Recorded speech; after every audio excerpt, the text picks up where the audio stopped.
It's a Jordan sneaker, but is it ripping off the Jordan line? That doesn't sound like it makes any sense whatsoever. But what I'm talking about is the upcoming release of two colorways from Russell Westbrook and the Jordan line, specifically his 0.3 line, the Why Not 0.3 line. And there's one that's coming out, the Splash Zone, I think it's called, which is absolutely covered in color and nothing like any Jordan sneaker I've seen before. If anything, I have to say it looks more like a LeBron than a Jordan sneaker in its colorway, if you know what I mean. But then you've got the black cements, the black 3 cements. I mean, come on, that's an iconic Jordan sneaker. Is this too close to the bone? Are they going really close to that Jordan line with these Why Not 0.3s? Or is it just Russell Westbrook's take on this, and it is unique because it's his line and it's his sneaker? Today in this video, what we're going to be doing is looking at those two colorways that are dropping in the next week or so, the black cements and those Splash Zones.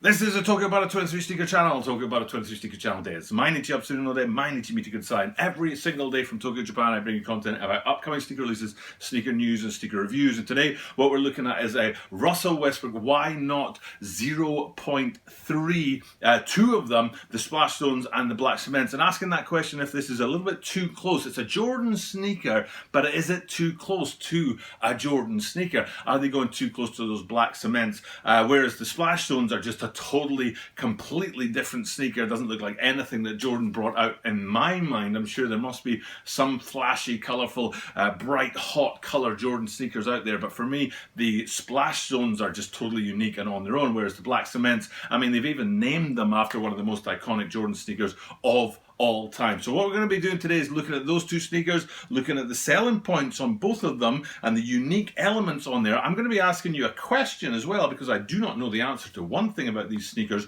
Hopefully it's a yes, because it's one of my favorite features on the sneaker, but for me it's a no. So stick around for all that as we get into these two sneakers today. First and foremost, answering that question. As I say at the start of my videos, if I pose a question to you guys out there, I like to tell you the answer straight away. I'm not one of those YouTubers that hangs you on until the end of the video saying, oh, you know what. Actually, I'm just going straight to the point of it. I don't think these Russell Westbrook Why Not 0.3s are too close to the Cement 3s. I think they're fine. I think they've managed to kind of tread that line, to walk that fine line between the iconic Black Cement 3s and a unique sneaker in and of itself. I think they've done the job. Now, some people out there are saying it's a rip-off. You can't have a sneaker, you know, that released in 1988. We're talking, what, 32 years ago? And then here we are, one of the most popular basketball players of the moment, bringing out a named Black Cement sneaker in the same design, same name as that iconic 1988 sneaker. But they've done it, in my opinion, they've done it. They've managed to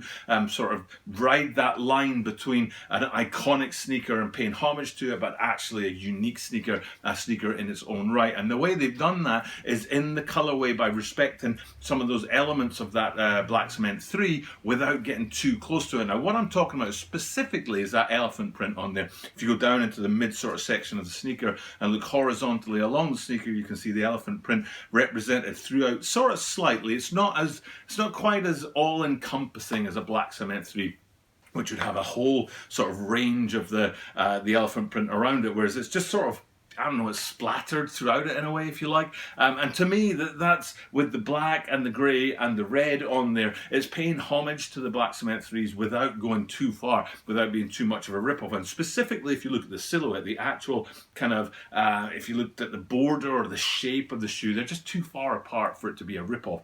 So I think they've done a good job. I think they've done what they set out to do, which is pay homage to those Black Cement 3s without actually going too far. However, there is one particular thing on this sneaker that I think is a bit of a letdown, and it takes this sneaker down from iconic status. I think it could have been one of the best sneakers of the season, except for one feature which I'm not a huge fan of. Now, I said in yesterday's video about the Reebok Bug Stompers that usually I don't like an ankle strap or a midfoot strap on my sneakers, and these guys right here, these Why Not 3.0s, they do have that midfoot strap, and it's hit or miss. It's a bit like the Kyrie 5s and 6s. The midfoot strap can be hit or miss on them. In the case of this one, I think it's a miss, and I'll actually show you with The other, I've forgotten the name of them, the Splash Zone. Is it Splash Zone? The other shoe that we'll be looking at today, and you'll see how they got the midfoot strap right. But if you look at this midfoot strap on the black cements here, it's too clear, it's too transparent. To be honest, as soon as I saw it, the very first thing I said was, ooh, that's tacky.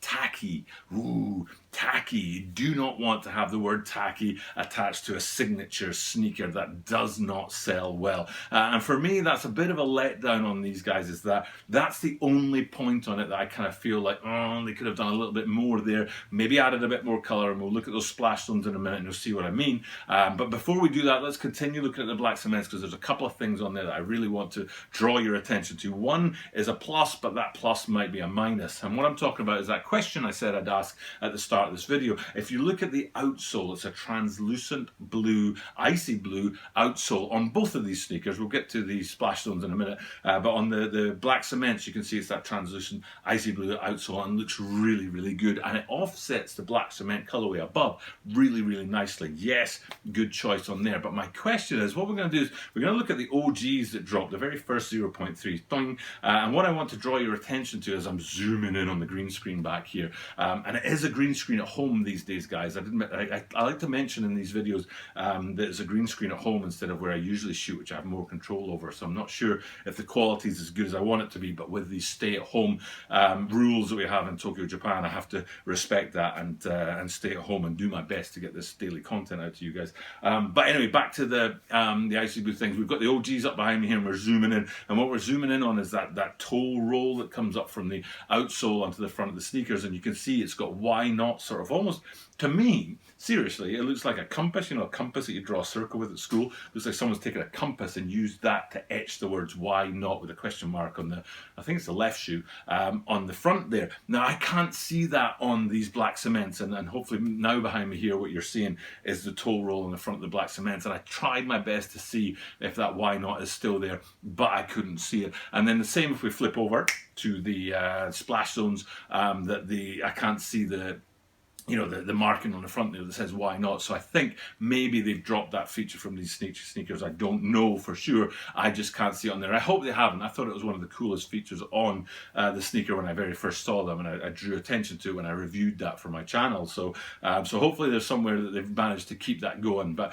maybe something to do with icy blue outsoles or translucent or something like that, or the material that they're made of means that they just can't do that. So but now that we've come over to these splash zones, let's go up and have a look at that really, really colorful upper on there. It looks nothing like the black cements. The black cements are kind of, you know, like I said, paying homage to those threes, but these splash zones don't have anything to do with the threes at all. They're very much their own colorway and their own sneaker. Lots of color based in a sort of lemon yellow and maybe a citrus orange if you wanted to give it as colorway, and they're popping and fire, and they really shout off of you know, the screen, or shout off of if you've got them in hand in real life as a really like, look at me, look what I've got here, and a very, very cool looking sneaker. But like I say, in very much contrast to those black cements that are already we've already had a look at. And then if we do that last thing, which is zooming in on that midfoot strap, like I said, I wanted to show you that in contrast to the black cements, because I think the midfoot strap's a bit better on these splash zones. Still not my favorite, you know, I'm still not a huge fan of those midfoot straps,